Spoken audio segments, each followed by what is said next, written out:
Hare Krishna. Welcome to another evening in Lives of the Vaishnavacharyas. I'm your host, Chaturatma. Very happy to be back with you. I apologize, my schedule of late has been a little up and down, and I haven't been as regular with my broadcasts. This is the nature of life, is that we have many changes come our way. The challenge of our Krishna consciousness during those changes is what determines how we progress nicely. So tonight we're going to do something a little special. First of all, I'd like to take a second and acknowledge those that have joined us in the chat room. I see Kartika Devi Dasi is there. Very nice to have her with us again. And I see several new names, Earth, Wind, and Fire, Glenn, Subala. I don't know which Subala that is. There are so many. And Parashuram Prabhu. Very nice to see all of you here. As each of the new members come in, we'll ask you to encourage them to log in and let us know where they're viewing from. Glenn, I remember now as I'm seeing that you're from Scotland. I remember and you've joined us many times before. So, as I said, we're going to start with something a little special tonight. And I'm going to begin by reciting 4 verses that will give a clear hint as to the direction that we'll take this evening's broadcast. Ahe Kshetrapala Shiva Tumidoya Maya Krishna Bhakti Dehamara Hahida Sadaya.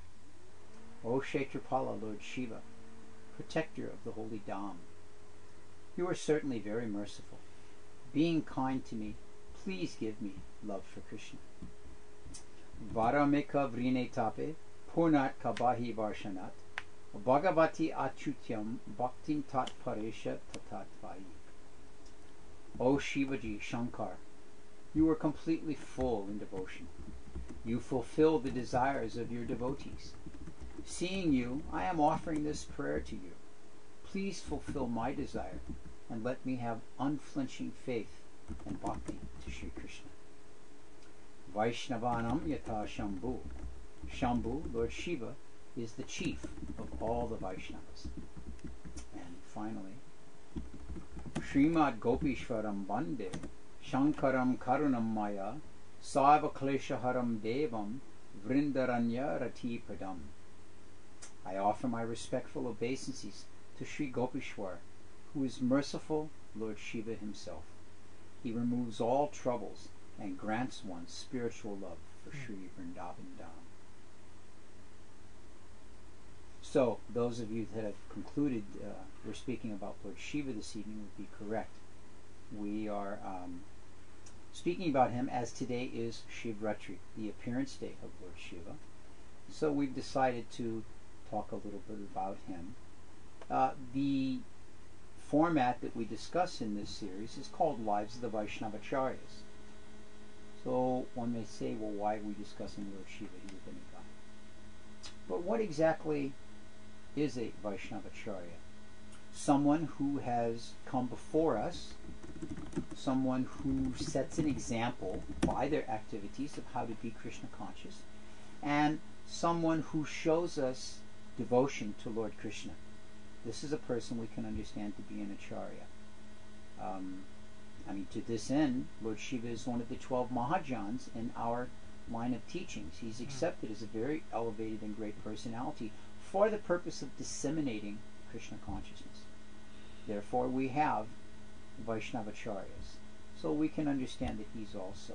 And this is indicated by the verse Vaishnavanam Yatha Shambhu, that the greatest amongst Vaishnavas, this verse comes from Lord Vishnu himself, the greatest amongst Vaishnavas is Lord Shiva.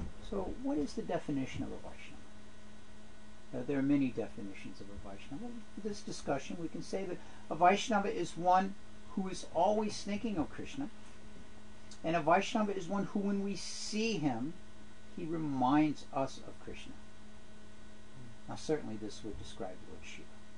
We know that Lord Shiva is always fixed in meditation upon the lotus feet of Lord Vishnu, and that when devotees see Lord Shiva, they become enlivened in their own devotional service.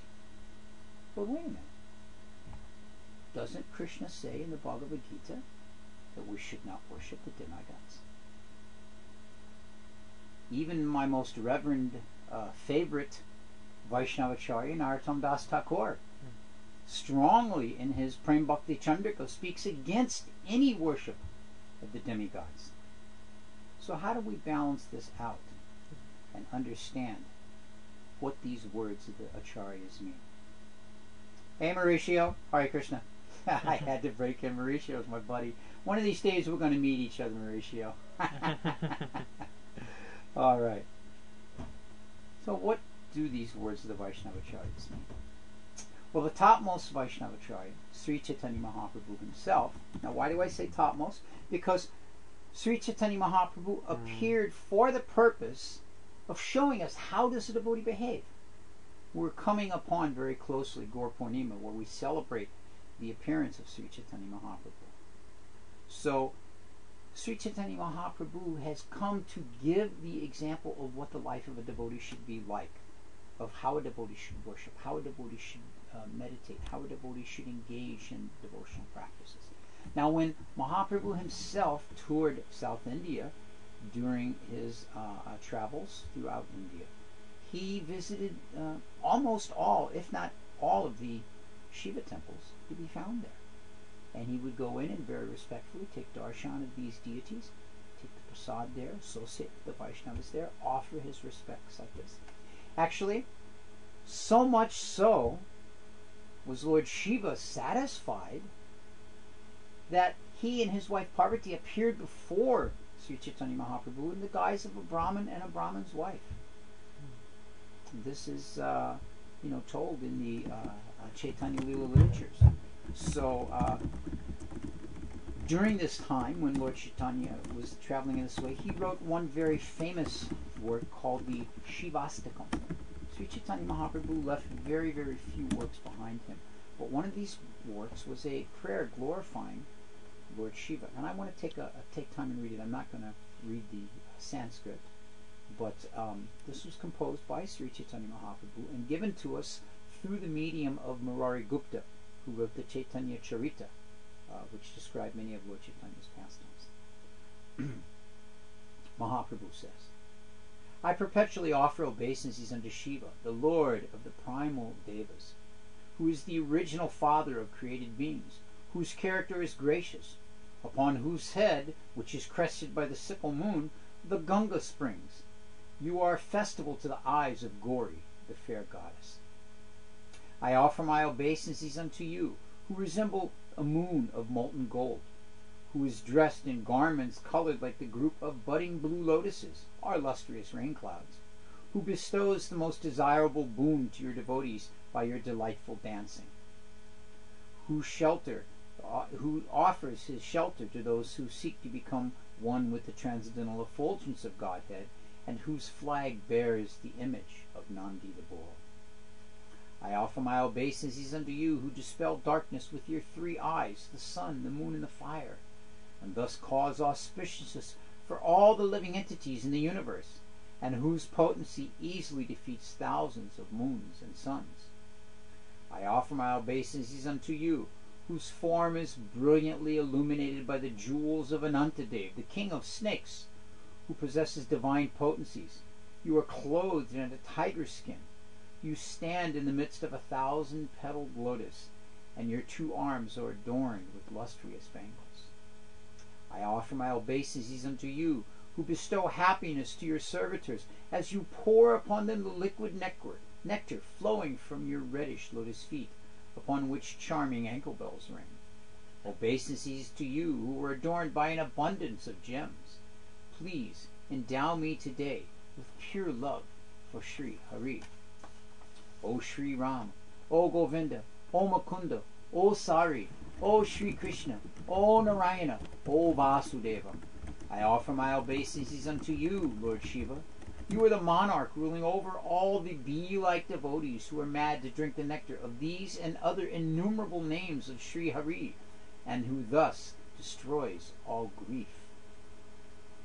I offer my respectful obeisances to you, Sri Shiva, who are forever inquired of confidentiality by Sri Narada and other great sages, who very easily bestows boons upon them, and who bestows the happiness of Hari Bhakti to those who seek boons of you,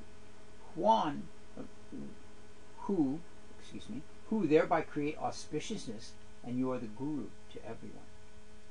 I offer my obeisances to you, who are a festival of auspiciousness for the eyes of Gauri. You are the Lord of her life energy. You bestow rasa and are expert in forever singing songs with eagerness of the pastimes of Lord Govinda. A person who lovingly hears with rapt attention this wonderful eightfold prayer to Sri Shiva can quickly gain Hari Prema as well as transcendental knowledge, the realization of that knowledge, and unprecedented devotional potency. So these are the words of Sri Chaitanya Mahaprabhu as he speaks about Lord Shiva. Now, through these words, are we to assume that Lord Chaitanya indicates that Shiva is better than Krishna, better than Vishnu? No, of course, certainly not. Mahaprabhu spent much time discussing in South India with the Shaivites, with the followers of Lord Shiva, about who is better, Lord Vishnu or Lord Shiva. And there were very lengthy arguments, discussions, so much quoting of scriptures back and forth. And what did Mahaprabhu say to them? He told them that the foot wash of Lord Vishnu is the Ganga. And Lord Shiva takes that Ganges river upon his head. So therefore we can understand that Vishnu is superior to Lord Shiva. So in this way, very, very simple, easy way, Sri Chaitanya Mahaprabhu convinced all of these personalities who sought to argue with him about that. Now, at the same time, it's important that we understand that it's not a opportunity or not a opening for us to disregard or to be disrespectful to Lord Shiva. I mean, how can we disrespect somebody who has the Ganges up on top of their head? The very foot wash of Lord Vishnu himself. So, as devotees, we have to strike that balance. So, to do this, we need to understand who is Lord Shiva. And there are some indications of that.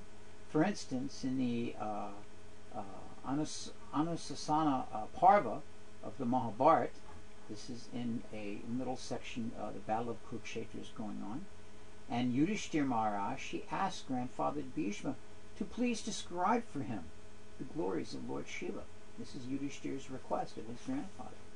And Bhishma Dev replies to him, he says, the only person in all of the universes that can fully explain and understand Lord Shiva is Sri Krishna himself. Lord Shiva is smeared with the ashes of dead bodies from the crematoriums. He decorates his body with bones and skulls and snakes and the skins of various animals. And he's adorned with the 3 horizontal lines of tilak. Even his appearance is difficult for an ordinary person to understand.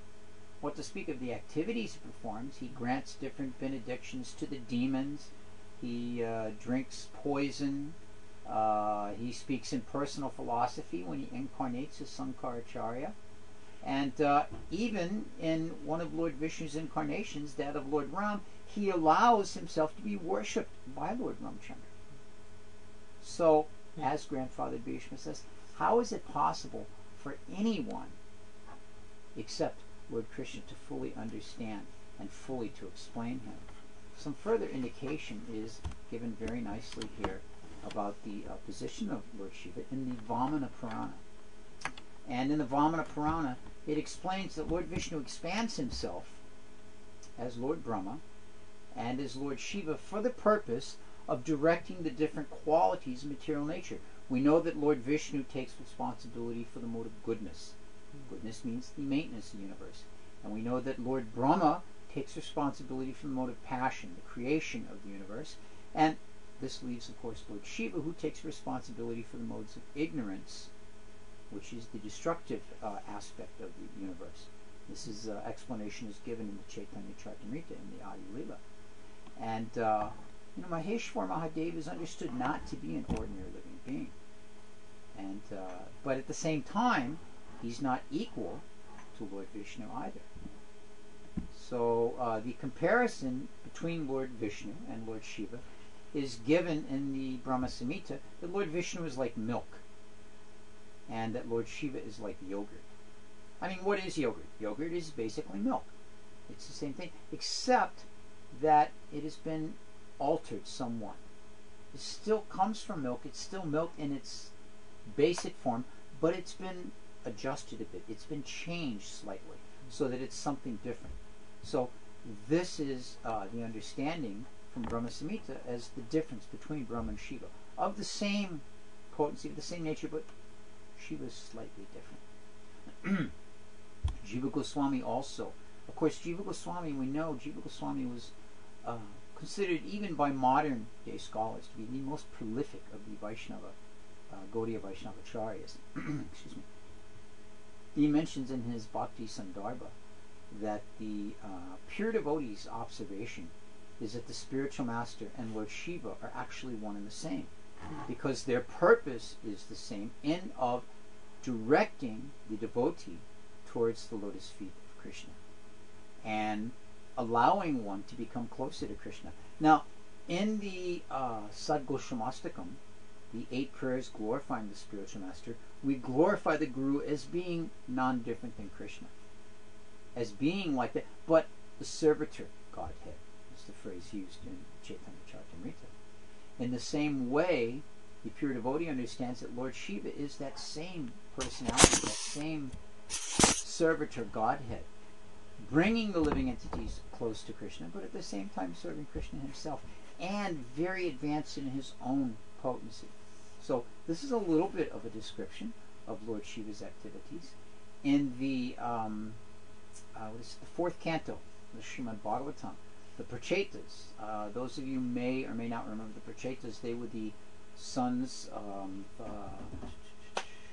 remember whose sons they were, but they were performing great austerities, and went underwater for 10,000 years and then came back up after all these meditations, and they offered a prayer that says the prayer to Lord Vishnu, in which they say, "My dear Lord, by virtue of a moment's association with Lord Shiva, who is very dear to you and who is your most intimate friend, we are fortunate enough to attain your shelter. You, Lord Vishnu, are the most expert physician, capable of treating the incurable disease of material existence. On account of our great fortune, we have been able to take shelter at your lotus feet." So the Prachetas point out that Krishna is the goal that they want to attain, that he will relieve their distress and anxiety and disturbances in the material world, and that by getting the mercy and the association of Lord Shiva, that goal will be able to be attained. Now, Srila Prabhupada speaks very nicely in the purport there. I'm going to read this explanation that Srila Prabhupada gives. This is from the Srimad Bhagavatam, 4th canto, 30th chapter, verse 38. Prabhupada says here, "Without taking shelter of the lotus feet of the personality of Godhead, one cannot attain relief from the clutches of Maya, the repetition of birth, death, old age, and disease." The Prachetas received the shelter of the Supreme Personality of Godhead by the grace of Lord Shiva. Lord Shiva is the supreme devotee of Lord Vishnu, the Supreme Personality of Godhead. Vaishnavanam yata sambhu. The most exalted Vaishnava is Lord Shiva. And those who are actually devotees of Lord Shiva will follow Lord Shiva's advice and take shelter at the lotus feet of Lord Vishnu. Now this is a very important point that Prabhupada emphasizes. Those who are actually his devotees. Now we have many people that, oh, I'm a Shiva Bhakta, as they smoke on their ganja or whatever, they do some nonsense like that. But here Prabhupada says, if you're actually a devotee of Lord Shiva, you'll follow his advice and take shelter at the lotus feet of Lord Vishnu. The so-called devotees of Lord Shiva, who are simply after material prosperity, are in a way deceived by Lord Shiva. He does not actually deceive them, because Lord Shiva has no business in deceiving people. But because these so-called devotees of Lord Shiva want to be deceived, Lord Shiva, who is very easily pleased, allows them the satisfaction of different material benedictions. These benedictions might ironically result in the destruction of these so-called devotees. For instance, Ravana took all the material benedictions from Lord Shiva, But the result was that he was ultimately destroyed and lost his family, kingdom, and everything else because he misused Lord Shiva's benediction. Because of his material power, he became very proud and puffed up, and so he dared to kidnap the wife of Lord Ramchandra. In this way, he was ruined. To get material benedictions from Lord Shiva is not difficult, but actually these are not benedictions. The Prachetas received the benediction from Lord Shiva, and as a result they attained the shelter of the lotus feet of Lord Vishnu. This is the real benediction. The gopis also worship Lord Shiva in Vrindavan, and the Lord is still staying there as Gopishwar. The gopis, however, prayed that Lord Shiva bless them by giving them Lord Krishna as their husbands. There is no harm in worshipping a demigod, provided one's aim is to go back to home, back to Godhead. Generally, people go to the demigods for material benefit. Enamored by material results, they lose their intelligence. In this connection, it is noted that sometimes in the revealed scriptures, Lord Shiva is described as being non-different from the Supreme Personality of Godhead. The point is that Lord Shiva and Lord Vishnu are so intimately connected that there is no difference in opinion. The actual fact is Ekala Ishvara Krishna Arushabha Britya. The only spiritual master is Sri Krishna, and all others are his servants. The only supreme master, is Sri Krishna, and all others are his servants. This is the real fact, and there is no difference of opinion between Lord Shiva and Lord Vishnu in this connection. Nowhere in the revealed scriptures does Lord Shiva himself claim to be equal to Lord Vishnu.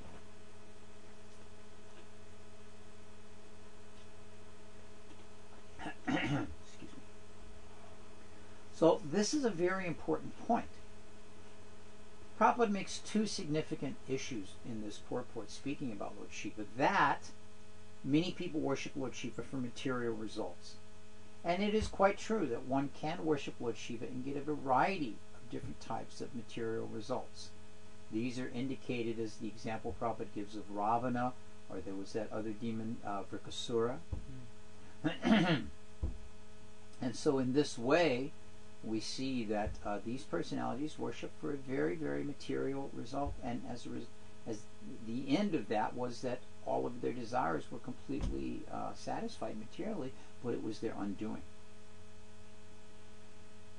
Prabhupada mentions that the gopis are an example he gives of worshiping Lord Shiva for the attainment of Krishna. And this type of worship is acceptable, because one is not endeavoring to be able to get a material result, but instead they're endeavoring to become more and more Krishna conscious. The 12th canto of the Srimad Bhagavatam, we find also the pastimes of Markandeya Rishi. Markandeya Rishi is described, and he is engaged in the worship of Lord Shiva. Garga Muni, the astrologer and family priest of Lord Krishna's father and mother, he was also a disciple of Lord Shiva. Narada Muni describes himself as Lord Shiva being his guru. This is in the Narada Pancharatna, he speaks about that. And then, of course, as we've mentioned, what about the gopis? Now, Sri Chaitanya Mahaprabhu, he says that the highest type of worship is that worship which is in the mood of the gopis. Gopi Bhartur Parakamalaya Dasa Dasa Dasa Nidasa. Considers himself to be a servant of that person who understands that worship of the gopis. And the gopis were clearly engaged in worshiping Shiva. But why? So that he would grant them the benediction that they would get Krishna as their husband. In other words, not that we would think, oh, I want Krishna as my husband, in a very immature way, trying to be at a level of advancement beyond where we are, but that we want to be fully absorbed in Krishna, because this is what a good wife does. She's absorbed in the activities of her husband, always thinking of him and how to serve him. And this is the activities of the gopis. This is why they prayed to Lord Shiva, and this is why we as devotees would follow in their footsteps as instructed by Sri Chaitanya Mahaprabhu. Now, Lord Shiva has two different kinds of mercy, and it mentions here that the Vaishnavas worship him, such as we mentioned the gopis, And for that, he's known as Gopeshwar Mahadev. We'll speak a little bit more about Gopeshwar Mahadev later. But the two different types of mercy that Lord Shiva has. One is called Sakapata Kripa, and one is called Akapata Kripa. And this is a mercy of duplicity and mercy without duplicity. Prabhupada spoke a little bit about that deceiving nature in the purport there to the fourth canto, that Lord Shiva somewhat deceives his followers. This is duplicitous. So the demons get the mercy that comes with duplicity. Prabhupada mentions in that purport we just talked about, Prabhupada mentions Ravana, how he very much was endeavoring in that way. And he wanted material things, wealth, power, strength, prestige, honor, position, all of that. And so Shiva gave it to him. All right, Tatashtu, take it, let it be yours. And in this way he got it. But what does he himself have? Shiva is dressed simply in skins of animals, if that, mostly naked, sitting under a tree with no proper residence, no great wealth or anything like that. So, in this way, it is going to be the opposite for his followers. His whole body is smeared with ashes. His followers want to smear their bodies, these personalities like Ravana, to which he gives this duplicitous mercy, smear their bodies with perfumes and jewels and so on like that. But what do they get in the end? All of that is stolen away from them in each of these cases that Prabhupada cites here. Whereas the devotee, Padma Purana instructs that Lord Hari is worshipable by all. He is the controller of the greatest controllers of the universe. Nevertheless, one should not respect these controllers, such as Brahma and Shiva. And so, Bhagavan Sri Krishna, who is the Ishvara of all Ishvaras, he gives respect to these personalities, Shiva and Brahma, particularly to Lord Shiva we're speaking tonight. And he understands that their association can advance, elevate, and give assistance to the devotees in their path of devotional service. There's one very, very nice prayer here from the Gautamiya Tantra, that if one offers to worship Lord Gopal, but disrespects his parama dharma, bhaktis, his devatas engaged in his service, they will be lost. They will not get bhakti. If someone has acquired some bhakti, by such disrespect, it will be lost and destroyed.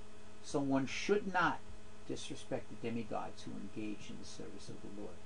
Now, of course, we know there are 33 million different demigods, as explained in the Shastra.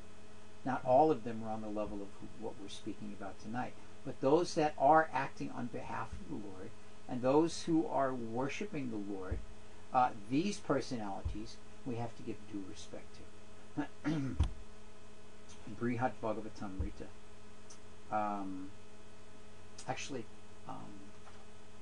There's one very, very interesting story here. I just want to refer to Dhruva Maharaj.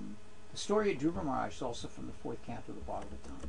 And Dhruva Maharaj had become very angry with the Yakshas for the loss of his family members. And so he began killing the Yakshas in great numbers. And in the process, Swayambhuva Manu came to him and he instructed him that you shouldn't be killing the Yakshas in this way. What he actually said to him is that you're killing the Yakshas and they're all related to Kuvera. And Kuvera is the brother of Lord Shiva. And as a result, Lord Shiva will become very angry at this activity. And so he stopped fighting because he thought, if I offend Lord Shiva or Lord Shiva's family members, such as Kuvera, that in this way it will be very bad for me. It will be disrespectful to a Bhagavat Bhakti, to a greatly advanced devotee of the Lord. So if we aspire after developing Bhagavat Bhakti, we should not disrespect the demigods, particularly Lord Shiva. In the Kurma Purana, Lord Krishna himself offers this final word in this matter. He says that one who is offering worship to me, but disrespects Lord Shiva, he will go to hell. It's a very strong statement. But this is what Lord Vishnu himself has to say on the subject. Now, Brihat Bhagavatamrita. We've mentioned this a few times here. Brihat Bhagavatamrita is the story of one devotee, Narada Muni, aspiring to find out who is the recipient of the mercy of the Lord, who has received this mercy in the most wonderful way.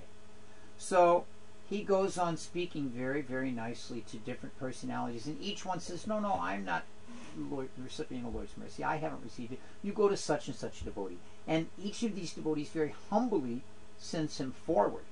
So in this way, we see that when he came to Lord Shiva, that Lord Shiva said to him, Lord Shiva, Narada actually, excuse me, he actually explains that Krishna never gets angry to Lord Shiva.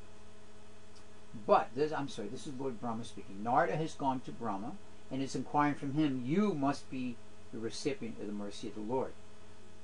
You've gotten so much blessings from him, and like this, you're the creator of the universe. So Lord Brahma then in turn says to him, he says, no. He says, I've never actually gotten the mercy of the Lord. The Supreme Personality of Godhead never gets angry with Lord Shiva. He's been angry at me many times. When I gave the boon to Hiranyakasipu, and he had to appear as Lord Nrsingadev, after killing Hiranyakasipu, Lord Krishna said to Lord Brahma, he said to me, do not ever give such a benediction again. You will cause me great difficulty by this benediction. So in this way he chastised him.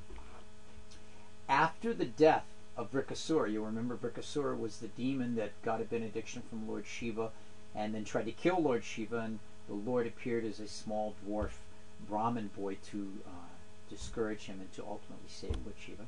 He then turned, Krishna did, and spoke very softly and sweetly to Lord Shiva. And he said to him, O Jagat Guru Mahadeva, this demon rascal was killed by me because of his sinful reaction. You yourself are the Jagat Guru, Mahajan for the universe. If anyone commits an aparad to a Mahajan, or a Jagat Guru like yourself, how will he ever get any auspicious from me? It is not possible. So, excuse me. In this way, Narada Muni relays this pastime of how wonderful it is that Lord Shiva is receiving this mercy in such a way that Lord Vishnu himself is very, very satisfied with him. Now, when we mentioned Sri Chaitanya Mahaprabhu's travels to South India, when Sri Chaitanya Mahaprabhu traveled to these temples, he actually stopped at each of the temples, as I mentioned, to offer respects and took the Mahaprasad from these deities. In many of these temples, the prasad that is given to Lord Shiva is offered first to Lord Vishnu. Then the remnants of Lord Vishnu are given to Lord Shiva. And Lord Shiva being a devotee, that makes the prasad becomes Mahaprasad. So one can take the Mahaprasad from a devotee. Actually, Lord Chaitanya says when this discussion goes on, I believe it's with Murari Gupta and one other personality, I can't remember. They're discussing this exact point of taking the prasad from Lord Shiva. And he mentions that because of the fact that this is the prasad of a devotee, and a devotee only eats the prasad of the Lord, therefore it becomes Mahaprasad. And by taking such Mahaprasad, yes, as Earth, Wind, and Fire said, Mahaprasad, it becomes the wonderful remnants of a devotee of the Lord. Now, it's also very nice to note here that the acharyas that we are more currently available with, are familiar with, such as our immediate acharyas, Bhaktivinoda Thakur comes to mind. Bhaktivinoda Thakur very enthusiastically established the worship of Lord Shiva in the different dhams in Mayapur. Just let me find my notes here. Give me just 1 second. Yes. One of the functions that Lord Shiva serves is to protect the holy dhams. Of course, because Lord Shiva is the intensity of fiery destruction, he is able to give the protection to those holy places by destroying those items which will come, and those items which will actually cause disturbances. So he keeps those things out. This is one of the services he renders. So in the holy Dham of Sri Mayapur, we find that Bhaktivinoda Thakur has established in Antardweep. There's a very, very wonderful Shiva Lingam that is established there, and also in Rudradweep. Bhakti Ratnakar gives a description of this Rudradweep and how important it is in the Mayapur region. So these two places, Kshetrapala is the name that Bhaktivinoda Thakur gives to the Shiva Lingam, to the farm of Lord Shiva, established there to protect these dhams. You'll remember when we started off this evening, I read this prayer: O he Kshetrapala Shive tume doyamaya, Krishna Bhakti Dehamara Haya Sadaya. O Kshetrapala, Lord Shiva, protector of the holy Dham, you are certainly very merciful. Being kind to me, please give me love for Krishna. This is a Bengali poem, and this is glorifying these forms of Lord Shiva that are there to protect any disturbances from entering into the Dham, any difficulties from intruding upon the mood of devotion that is given there. And this goes for all of the different Dweep. Bhaktivinoda Thakur was known for installing 4 prominent Shiva Lingams throughout the Mayapur area, in Antardweep, in Rudradweep, in Samantadweep, and finally in Godrumadweep. Excuse me. These are the 4 Shiva Lingams that he installed in these places, praying for Lord Shiva to manifest himself and in this way protect the holy dhams from any type of disturbance. Now, if we look at Vrindavan Dham, this is in Goradham, where Lord Chaitanya made his pastimes. If we look in Vrindavan Dham, we find also that these personalities are there, but predominantly we see that these forms of Lord Shiva, their installation was brought about by Brajanab, who was the grandson of Lord Krishna. He was actually responsible for installing many of the deities, re-establishing some and installing other deities there in Vrindavan. And so in this way, it mentions that Brajanab discovered the different pastime places of Radha and Krishna and the gopis, established deities there, and then installed the deities of Lord Shiva for the purpose of protecting the dhams. And 4 particular deities in Vrindavan he's known for establishing. And that would be Bhuteshwar Mahadev in Mathura, Gopishwar Mahadev in Vrindavan, Chakaleshwar Mahadev on Govardhan in Manasi Ganga, and Kamyeshwar Mahadev at Kamyavan. That's very, very interesting. This Bhuteshwar Mahadev, excuse me, I've got a bit of a bug I'm fighting tonight.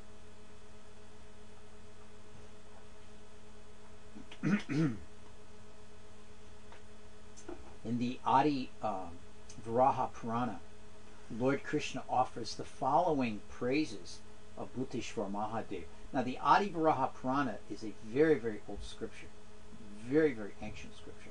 And so we can see that this worship of Lord Shiva as Bhuteshwar Mahadev dates back to a very ancient time. So these are the following verses from the mouth of Sri Krishna Bhagavan himself. O Deva, O Shiva, you will be the protector of Mathura, O greatest of the gods. Whoever sees you in your form as Bhuteshwar Mahadev will attain my abode. By seeing Bhuteshwar Mahadev, all sins are destroyed. One who sees him achieves the land of Mathura. In Mathura is the deity of Lord Bhuteshwar, who grants liberation even to the most sinful person. This Bhuteshwar deity is therefore very dear to me. How is it possible that a sinful person who tries to worship me will not worship Bhuteshwar Mahadev? And if he tries to, how will he obtain any devotion to me? Those who are bewildered by my Maya, who are the lowest of men, will not meditate, bow down, or offer prayers to Bhuteshwar Mahadeva. So in this way, Lord Krishna himself gives this very, very wonderful praise about the glories of Lord Bhuteshwar Mahadeva. Throughout all of Vrindavan, there are many different forms of Lord Shiva. As I mentioned, these four are very prominent. And in Vrindavan city proper, in Vrindavan town proper, is the Gopeshwar Mahadev. And Gopeshwar Mahadev is the most prominent of these forms. Gopeshwar Mahadev is given the name because he desired very much to enter into the rasa dance, but was restricted because he was in a male form. So he wanted to witness this pastime. So he was given to Vrinda Devi, who took him to a kund and had him bathe, and when coming out of that kund, he had the form of a gopi, and he was given the service of standing at the gate to the rasa dance and preventing any person from coming in and disturbing the pastimes of Radha and Krishna. And thus, in this way, he's known as the protector of Vrindavan Dham. He's known as that personality who gives shelter to those devotees who want to attain that goal, and at the same time prevents those that are not qualified and that are not capable of coming in. Now, there's a very nice prayer given to this Gopeshwar Mahadev. The author of this prayer is a personality that most of us will not be familiar with. His name's Ram Narayan Mishra. Ram Narayan Mishra was a disciple of, in the line of Gopal Bhatta Goswami. You may remember in the story of Gopal Bhatta Goswami that he had this one disciple, Gopinath. And Gopinath didn't exactly desire to get married. So he had some brothers, and one of those brothers was Damodar. So Damodar's disciple, his disciple, was this Ram Mishra. And Ram Narayan Mishra wrote a very, very wonderful prayer to Gopeshwar Mahadev, which is quoted. It's actually mentioned in Ananda Dasa's Prem Vilas. Srila Prabhupada speaks about the Prem Vilas. We've used it and quoted it many, many times in our series Lives of the Vaishnavacharyas, as it gives a very detailed understanding of the second generation of Mahaprabhu's associates. So in that, this Gopeshwar Mahadev prayer, Gopeshwar Astakam, is mentioned, and I'm going to read this. I offer my repeated obeisances to he whose lotus feet are worshipable by the opulent rulers of the host of gods, and who grants residence in the groves of Vrindavan forest. I offer my obeisances unto he whose bunch of matted locks is smeared with the oil of affection for Sri Krishna. His singing resembles the sweet amorous songs of the cuckoo bird. I worship he who wears the pearl-like moon as a crest on his soft, handsome forehead, which itself is like a full moon. He is engaged in praising the son of Nanda Maharaj and the multitude of the gopis. I offer my obeisances unto he who is brilliant, with the half braid shining like the fire of a divine effulgence produced from his meditation. He bestows his darshan on one whose heart has become the dwelling place of Lord Krishna. This is a nice reference to how he gives his devotion, how he gives his blessing to that personality who thinks about Krishna.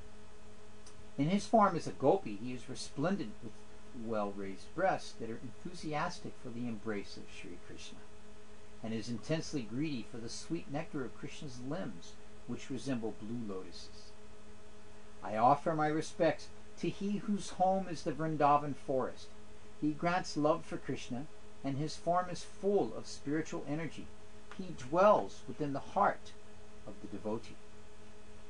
He is worshipable by Radha and her lover Krishna, and he removes the obstacles of material existence. He destroys all miseries and is the Lord of Keshava and the cowherd men. I bow down to he who is always bright with ecstasy of Radha and Krishna's sportive pastimes. He is easily pleased and is the destroyer of the obstacles of devotion, and is obstacles of devotion to the husband of the goddess of fortune, Sri Krishna. Singing this sweet Gopishwar Astakam, it frees one from all the difficulties and gives pleasure to all the Brajabasis. So in this way, this is the pastimes, prayers glorifying Gopishwar Mahadev in Vrindavan. Another one of the very important forms of Lord Shiva I mentioned is Chakaleshwar Mahadev at Govardhan Hill. And this is a very interesting story. I was just telling it to a devotee that asked me about this yesterday. When Lord Krishna lifted Govardhan Hill on his little finger, he held the hill up and all the residents came underneath. Now many of us may have in our mind's eye a picture of, okay, this big hill gets lifted up and underneath is all the jagged tree branches and dirt and boulders and uneven ground and all the residents huddled underneath there. But in the Gopal Champu of Jiva Goswami, we find the description that there were jeweled palaces and that there were roads laden with stones and that there were wonderful archways and granaries and residences and very, very nice facility. It wasn't just like, let's huddle underneath a clump of mud for 7 days. How could Krishna give shelter like that? So, in this way, Krishna is holding the hill, the residents are all underneath. Now, Indra has come, and Indra is pouring immense amounts of rain on top of Govardhan Hill. So what's happening with that rain?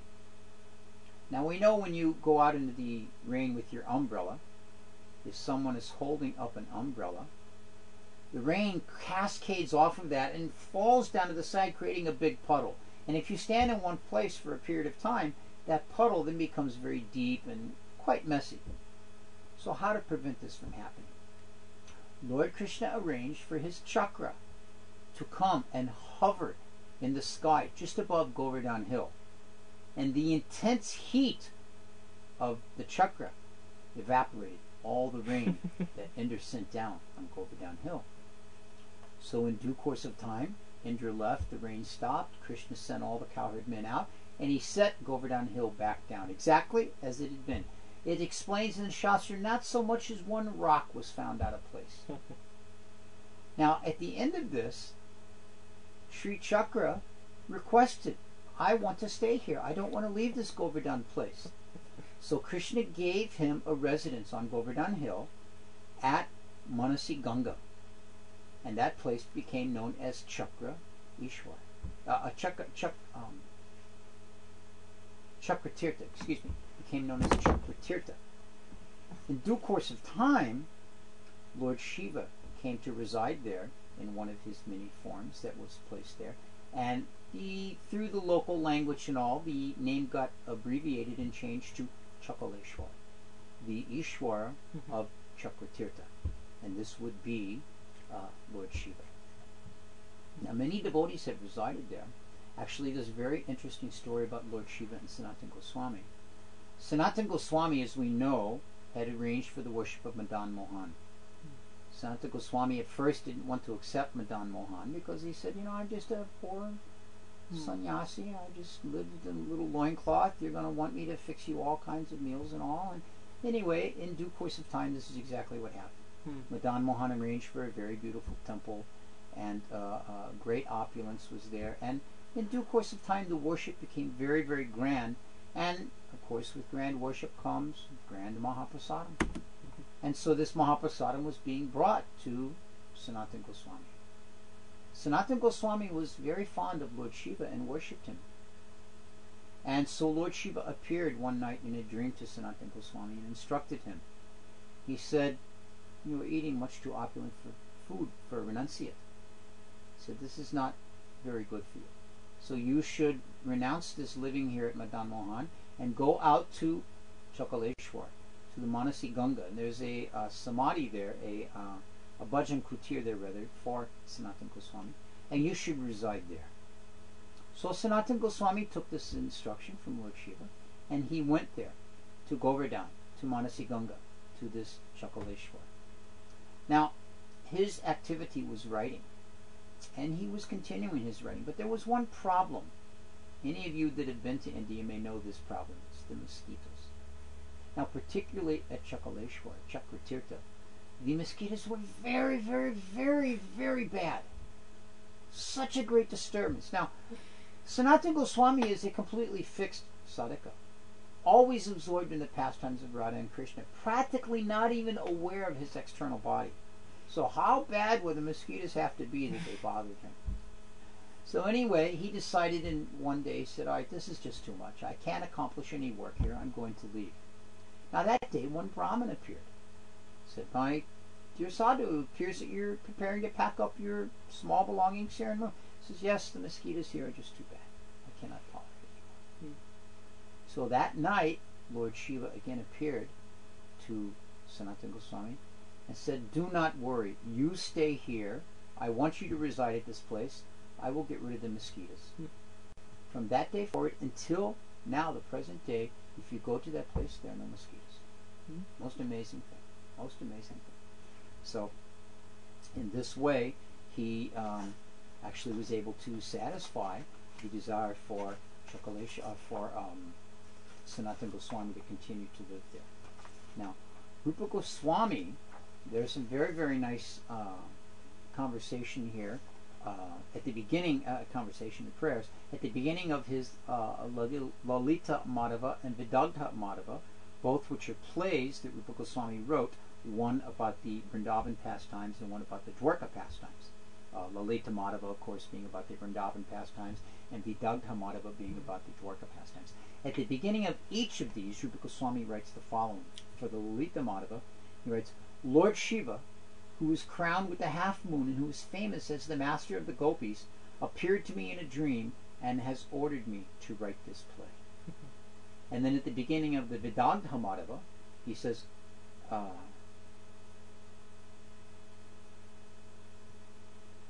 sorry, I lost my train of thought. He says, Lord Shiva, he's quoting Lord Shiva speaking to him. That's why it was. And Lord Shiva says to him, O Rupa Goswami, please protect the devotees by giving them a little of the nectar river of Lord Mukunda's pastimes. My mercy will give you the power to do this. So in this way, Lord Shiva instructed Rupa Goswami. So we have Lord Shiva appearing to Rupa and Sanatan and giving them guidance in their activities of service while they're residing in Vrindavan. So these are some of the very, very small portion of the glories of Lord Shiva, and I'd like to close with one particular pastime that's one of my favorites, and it involves when Lord Krishna was residing in Nandagram, one of the other places where Lord Shiva is known as Nandishwar. So Lord Shiva had come to know that baby Krishna had made his appearance and was staying in the home of Nanda and Jasoda in Nandagram, Nanda's palace. So he wanted very much to see Krishna. So he came and he knocked on the door.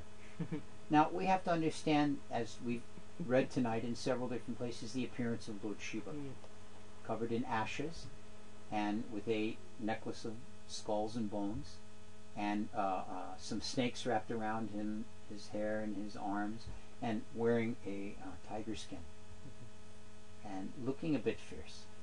So he knocked on the door, and Mother Jasoda answered the door, and he said, "Ah, Ma," he said, "may I please have the darshan of your little boy? I have heard he is very beautiful." And of course, Mother Jasoda, she did what any mother would do. She said, "Absolutely not. You are such a frightful, scary personality. If my child sees you, he will begin crying immediately." And she said, "Here, take 2 rotis and leave," and closed the door in his face. And in this way, Lord Shiva was greatly disappointed. At any rate, he got 2 rotis from the home of Krishna, so he was happy. So he took his 2 rotis and went down to the bottom of the hill. There's a kund there called Pavana Sarovar, and he sat there for some time in his Christmas. Now, in the meantime, baby Krishna came to know that my devotee Lord Shiva has come for my darshan, and my mother has sent him away. So he began to cry and cry and cry very fiercely. And the ladies all came as they would tend to, and chanting the different names of the Supreme Lord and trying to serve him and trying to pacify him and make him happy like that.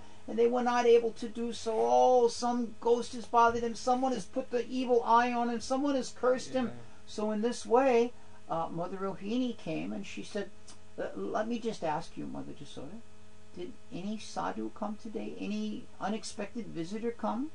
Any saintly person that you treated poorly? Oh, no, not at all. She said, some horrible person came all dressed in skulls and bones and covered. He came, and I just gave some chapatis and sent him away. And Rohini said, oh. So actually it wasn't Rohini, it was Purnamasi. It was Purnamasi.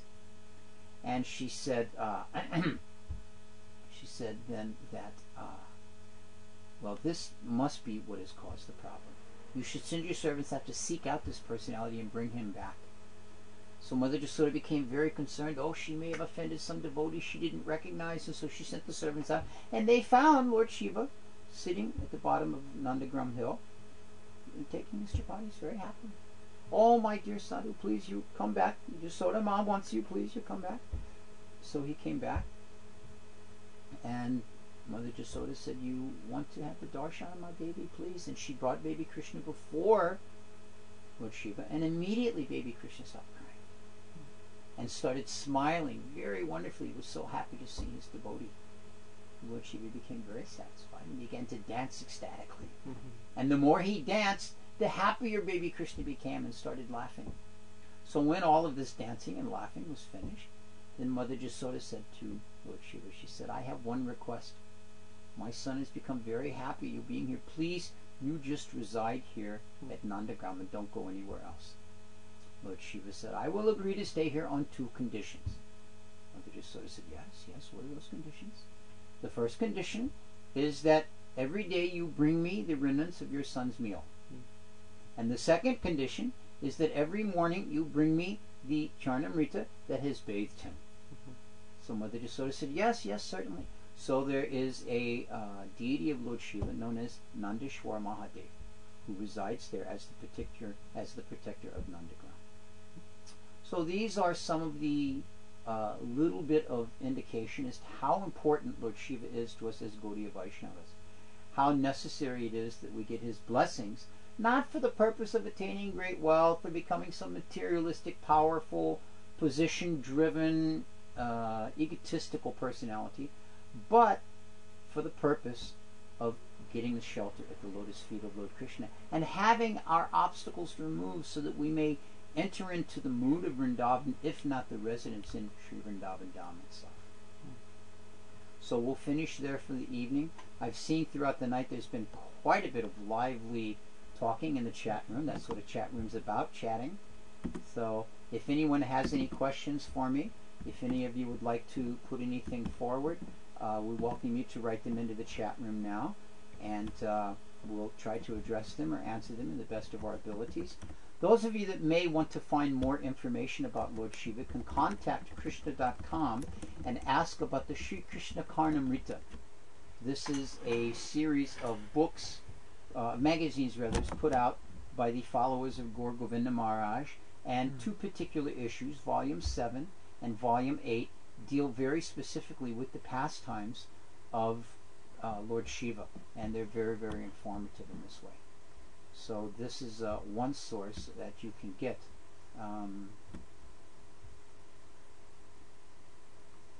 There's a point brought up here by Earth, Wind, and Fire about devotees getting permission from Lord Shiva to enter the holy dhams. This is that particular prayer here. Which one was it again?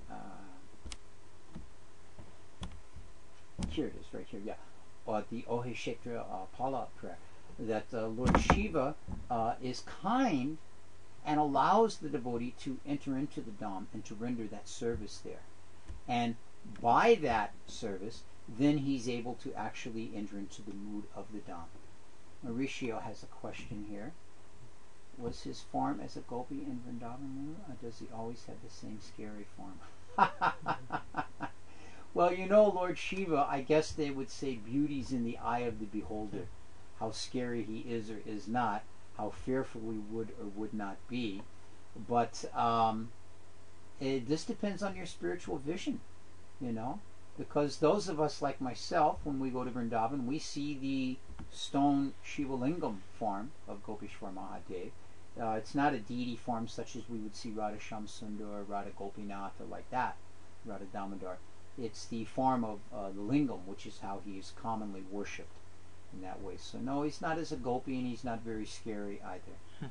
He's worshipped in that form. How can people get the nectar of the Lord if they are not devotees of the Lord?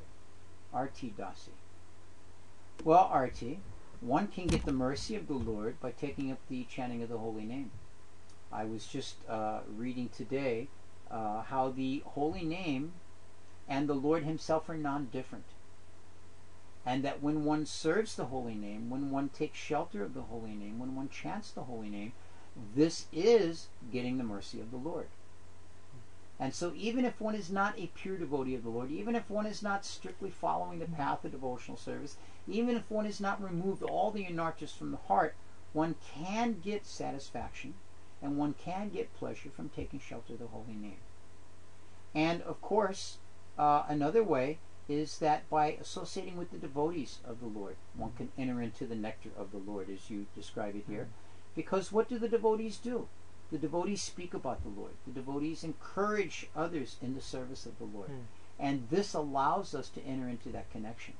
So this qualification is not dependent upon whether we have taken initiation or whether we're following strictly or whether we're a very renounced follower like that. No, this is just simply by the association. And then by that association with devotees, one will want to start giving up sinful desires, anarthas as it's called. And then by appreciating the devotees and giving up anarthas, one begins to develop a taste. So it's just important to associate with the devotees, to associate with the holy name, and then these things will develop over the course of time. Anyone else have any questions there in our chat room this evening?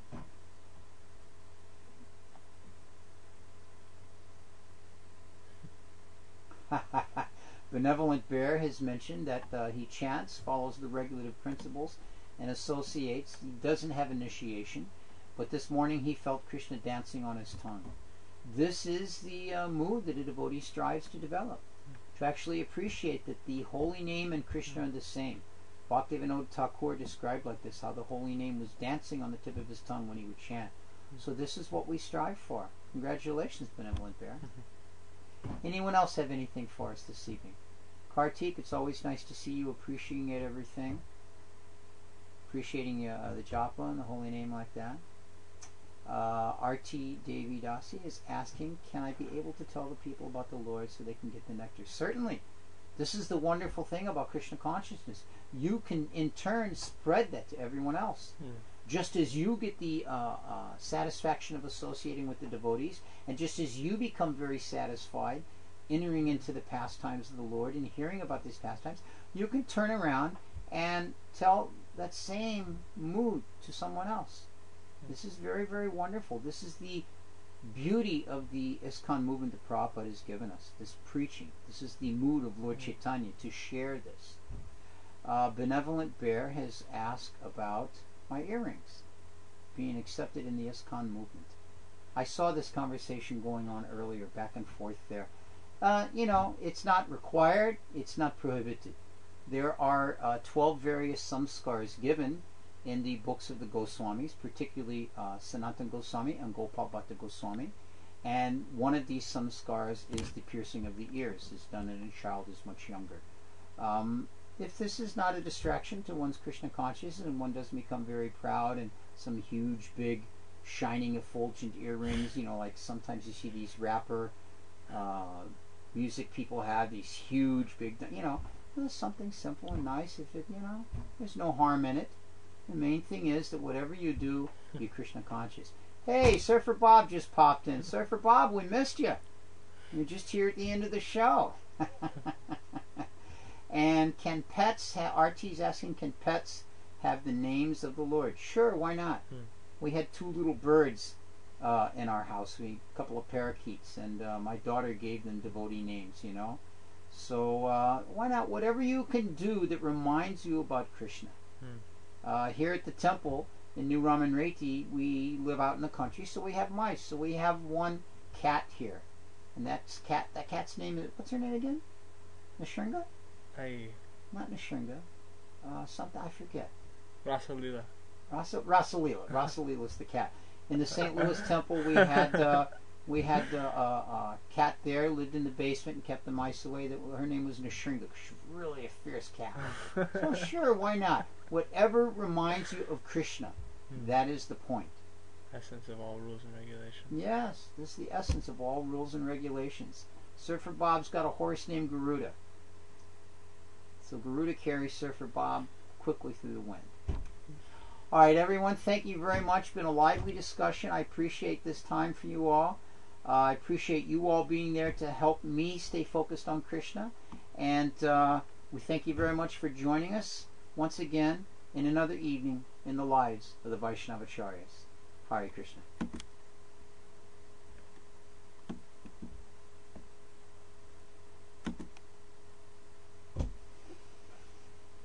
Yeah, I saw that whole thing about the earrings.